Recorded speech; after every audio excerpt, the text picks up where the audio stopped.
Sa mundo naman ng volleyball, mula red jerseys, maroon shirts na ang susuotin ng former UE rookie star na si Cassie Dongallo kasama ang tatlong iba pang mga manlalaro.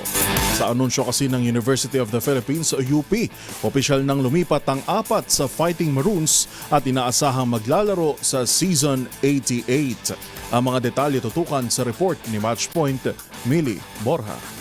Kumpirmado na ang paglipat ng former rookie volleyball star ng University of the East na si Cassie Dongallo para maglaro sa University of the Philippines. Sa anunsyo ng UP noong Miyerkules, maliban sa record holder para sa most points bilang rookie sa UAAP na si Dongallo, magsusuot na rin ng maroon jerseys ang setter na si Kizzy Madriaga, Jelay Gajero at Janalyn Umayam. Pero base sa bagong rule ng UAAP ngayong season, kailangan munang dumaan sa 1-year residency ng apat. Kaya naman sa Season 88 pa makikita sa aksyon ng mga ito na ang ibig sabihin, mayroon na lamang silang 2 seasons eligibility sa Fighting Maroons.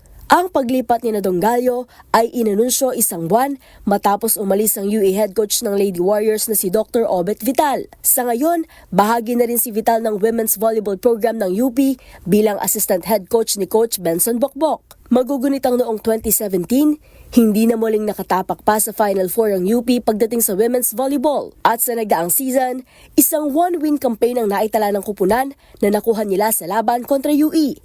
At yan ang mga latest updates sa mundo ng sports. Para sa MBC TV Network News, ito si Millie Borja ng DZRH TV, una sa Pilipinas, una sa Pilipino.